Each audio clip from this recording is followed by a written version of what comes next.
خطبہ بھی جو پڑھا گیا ہے اس میں بھی یہی کہا گیا ہے کہ وجود، بقا، ہستی صرف اور صرف کس کے لیے ہے؟ اللہ تبارک و تعالیٰ کے لیے ہے، وگرنہ دنیا میں جو بھی آیا ہے اس نے موت کا ذائقہ چکھنا ہے، اور موت کے وقت سے ہی اس کی قیامت صغری شروع ہو جاتی ہے۔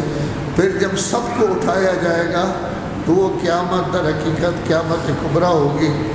قیامت کا تذکرہ سورہ فرقان میں کیا جا رہا تھا، اس میں ذکر کیا جا رہا ہے کہ جب قیامت آئے گی یہ نظام سارے کا سارا ختم ہو جائے گا۔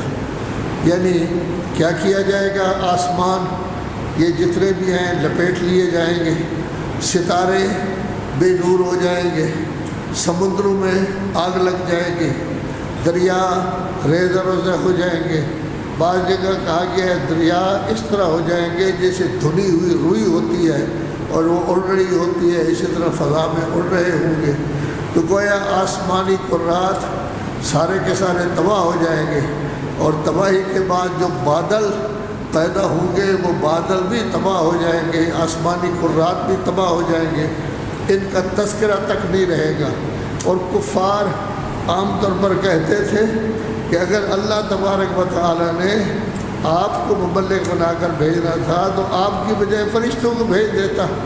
تو یہاں ذکر کیا جا رہا ہے کہ جب آسمانی کرے سب تباہ ہو جائیں گے، بادل بھی تباہ ہو جائیں گے، کسی چیز کا، زمین کا، آسمان کا نام و نشان نہیں رہے گا، اس وقت فرشتے آئیں گے۔ اور یہ فرشتوں کا آنا آپ کے لیے مفید نہیں ہے، کیونکہ یہ تو عذاب کے فرشتے ہوں گے، وہ آپ کو آ کے عذاب دیں گے۔ تو ظاہر ہے کہ کیوں فرشتوں کی انتظار کر رہے ہو کہ فرشتے آئیں؟ فرشتے تو جب بھی آئیں گے، کبھی وہ غرق کر رہے ہیں، کبھی پہاڑ اٹھا کر اوپر لے جا رہے ہیں، کبھی فرشتے جو ہیں وہ پتھر برسا رہے ہیں، کبھی آگ کی بارش ہو رہی ہے، یہ سارے کام فرشتوں نے کرنے ہیں۔ تو کیوں فرشتوں کی انتظار کر رہے ہو؟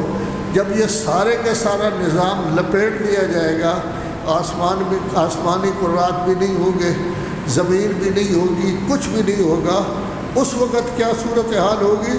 الملک یومئذ الحق للرحمن۔ آج کے دن حق بات یہ ہے کہ حکومت صرف اور صرف اللہ تبارک و تعالیٰ کی ہے۔ وَكَانَ يَوْمًا عَلَى الْكَافِرِينَ عَسِيرًا۔ آج کا دن کافروں کے لیے بہت ہی سخت ترین دن ہے کہ جس دن انہیں عذاب ہوگا۔ یہ سورہ مومن میں اللہ تبارک و تعالیٰ فرماتا ہے کہ جب پوری دنیا تباہ و برباد ہو جائے گی، آواز اٹھے گی لمن الملک اليوم، آج ملک کس کا ہے، حکومت کس کی ہے؟ للہ الواحد القہار، اس اللہ کی ہے جو یکتا بھی ہے، قہار بھی ہے، غالب بھی ہے، حکومت جو ہے وہ اس کی ہے۔ تو گویا جب یہ سارے کا سارا نظام لپیٹ دیا جائے گا تو آج کل تو انسان کی حکومت ہے، جو چاہے اپنی جگہ کرے، اچھے کام کرے، برے کام کرے، زمین کا مالک ہے، مکانات کا مالک ہے، حکومت مل جاتی ہے اس کو، وزیر اعظم بن جاتا ہے، صدر بن جاتا ہے، تو اپنی حکومت چلا رہا ہے۔ لیکن جب یہ سارے کا سارا نظام لپیٹ دیا جائے گا، کچھ بھی نہیں ہوگا، اس وقت صرف اور صرف اللہ کی حکومت ہوگی، کسی اور کی نہیں ہوگی۔ اور یہ دن بھی بڑا سخت دن ہوگا قیامت کا۔ قرآن مجید یہ کہتا ہے فی یوم کان مقدارہ 50,000 سنہ، یہ دن 24 گھنٹے کا نہیں ہوگا بلکہ 50,000 سال کا ہوگا۔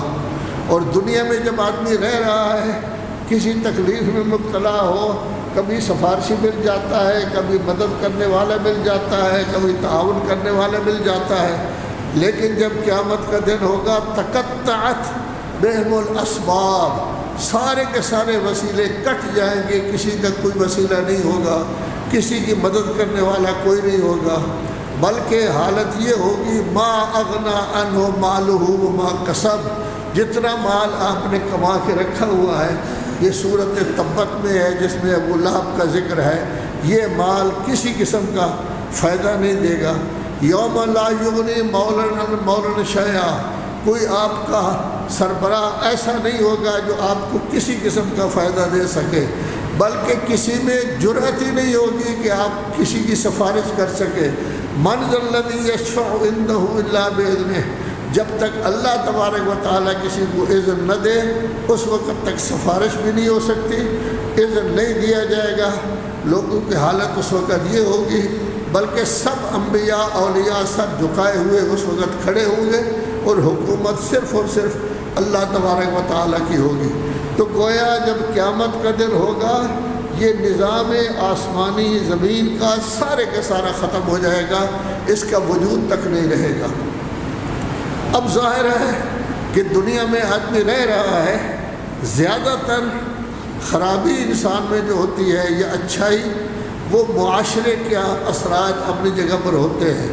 بعض اوقات ایسا ہوتا ہے کہ آدمی اچھا ہوتا ہے لیکن ایسے دوست بنا لیتا ہے جو اسے غلط راستے پر چلا لیتے ہیں۔ بعض آدمی ایسا ہوتا ہے کہ اچھا نہیں ہے لیکن کوئی اچھا دوست بن گیا ہے، جس اچھے دوست نے اس کو اچھے راستے پر چلایا ہے، تو کسی کے پیچھے لگ کر جو ہے وہ یہ کام کرتا رہا ہے۔ یہ آیت جو ہے اس میں اگرچہ ذکر کیا گیا ہے دو نفر کا، ایک ہے عقبہ بن معیط اور ایک ہے ابی بن خلف، یہ دونوں آپس میں دوست تھے۔ عقبہ ابن معیط بہت زیادہ مالدار تھا، اس کی بڑی خواہش تھی کہ میں لوگوں کی دعوتیں کرتا ہوں، کسی وقت رسول اعظم صلی اللہ علیہ وآلہ وسلم کی دعوت بھی کروں۔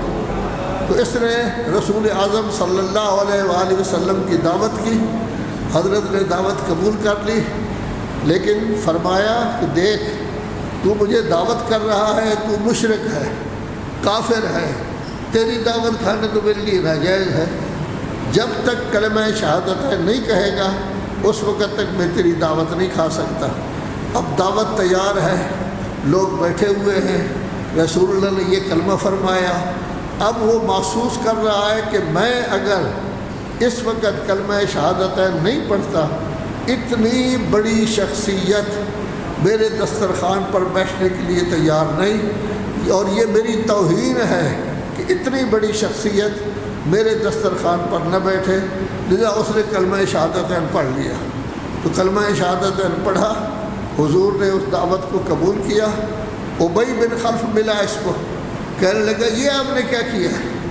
تو کہنے لگا جی مجبوری تھی، میں کبھی یہ پسند نہیں کرتا تھا کہ اتنی عظیم شخصیت میرے دسترخوان سے خالی اٹھ جائے، لذا میں نے یہ پڑھا ہے، لیکن میں نے دل سے نہیں پڑھا، ویسے جیسے منافقت ہوتی ہے اسی طرح ہوتی ہے۔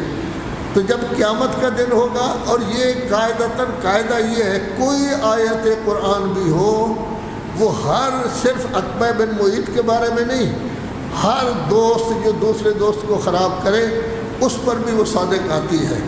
تو یہاں 19واں پارہ ہے، سورہ فرقان ہے، کہ اس وقت صورتحال یہ ہوگی کہ سب لوگوں کو اپنی اپنی پڑی ہوئی ہوگی، سب لوگ مصیبت میں مبتلا ہوں گے۔ عربوں میں یہ قاعدہ ہے کہ جس وقت ان کو بہت زیادہ غصہ آتا ہے تو اپنی انگلیوں کو اس طرح یہ کاٹتے ہیں، اور اتنا کاٹتے ہیں کہ بعض اوقات انگلیوں کے کاٹنے کی وجہ سے وہ جو ہے ایک قسم کا خون جو ہے وہ رس آتا ہے۔ یہ ان کی گویا کہ سلسلہ ہے، ان کی یہ گویا ثقافت ہے، ان کی اس کے مطابق کرتے ہیں۔ تو کہتے ہیں کہ جب قیامت کا دن ہوگا اس وقت اپنے آپ پر ظلم کرنے والا، صحیح راستہ اختیار نہ کرنے والا شخص، اس وقت وہ اپنے ہاتھ کو کاٹ رہا ہوگا اور یہ کہہ رہا ہوگا یا لیتنی اتخذت مع الرسول سبیلا، کاش میں رسول اعظم صلی اللہ علیہ وآلہ وسلم کا راستہ اختیار کرتا، ہدایت کا راستہ اختیار کرتا، کلمہ شہادتین کو صحیح انداز میں پڑھتا، ان کے احکام کے مطابق میں عمل کرتا۔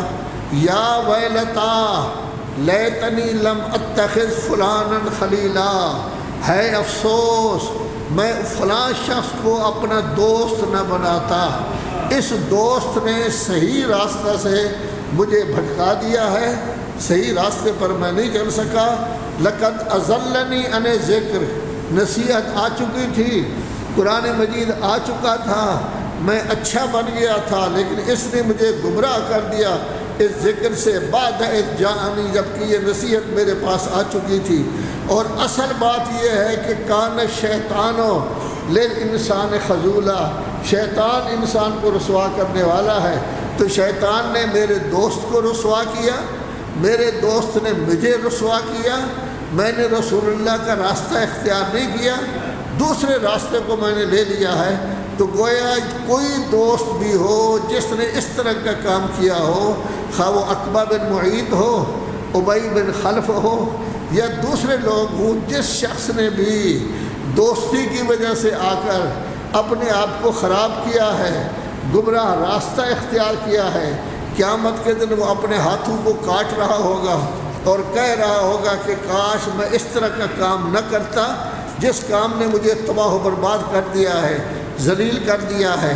کاش میں ہمیشہ رسول اللہ کا راستہ اختیار کرتا، مخلص ہو جاتا، ان کے حکم کے مطابق چلتا، ان کے فرمان کے مطابق چلتا، ان کے جو اعلانات ہیں انہی پر عمل کرتا، ان کے جو فرامین ہیں ان پر میں عمل کرتا۔ لیکن وہ چونکہ ان تمام چیزوں کو چھوڑ چکا ہے اور اپنے دوست کی وجہ سے یہ ساری گڑبڑ کی ہے، تو ایسی صورت میں وہ اس وقت چیخ رہا ہوگا، افسوس کر رہا ہوگا، کاش میں یہ کام نہ کرتا۔ تو کبھی کبھی دوستی کی وجہ سے بھی انسان غلط راستہ اختیار کر لیتا ہے، لیکن قیامت کے دن وہ چیخ و پکار کر رہا ہوگا، خواہ وہ عقبہ بن معیط اور ابی بن خلف ہو یا اور کوئی چیز ہو۔ تیسرا مرحلہ، قیامت کے دن ساری مخلوق کھڑی ہوئی ہوگی، آدم سے لے کر اس وقت تک نہیں بلکہ قیامت تک کی ساری مخلوق کھڑی ہوگی۔ تمام انبیاء، اولیاء، نبی، خلیفے اپنی جگہ پر موجود ہوں گے۔ رسالت مآب صلی اللہ علیہ وآلہ وسلم بارگاہ رب العزت میں فریاد کریں گے، قال الرسول یا رب ان قوم اتخذوا ھذا القرآن مہجورا، اے میرے پالنے والے، میری قوم نے میرے قرآن کو ترک کر دیا تھا، ہجرت کر لی تھی، میرے قرآن مجید کو چھوڑ دیا، میرے قرآن مجید کے احکام پر عمل نہ کیا، جو قرآن مجید کہتا تھا اس کے مطابق عمل نہ کیا۔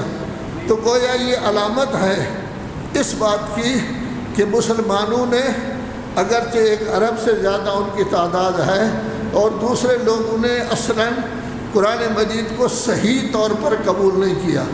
دیکھیے حضرات محترم، اس میں کوئی شک نہیں کہ لاکھوں حفاظ قرآن ہیں، بڑی خوبصورتی سے کسی کے ساتھ تجوید و قرأت کے ساتھ قرآن پڑھا جاتا ہے، لوگ سر دھڑ رہے ہوتے ہیں، ماشاءاللہ ماشاءاللہ جزاک اللہ۔ اصل بات یہ ہے کہ قرآن مجید جو کچھ کہہ رہا ہے اس قرآن مجید کے مطابق ہم عمل بھی کرتے ہیں یا نہیں؟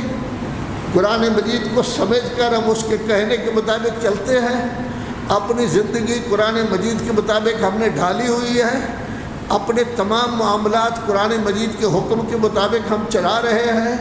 کیا قرآن مجید کی آیات کو دیکھ کر آیت کا جو حکم ہو اس کے مطابق ہم چل رہے ہیں؟ آج کل دیکھیں پورے پاکستان میں سب سے بڑے مسئلے دو ہیں،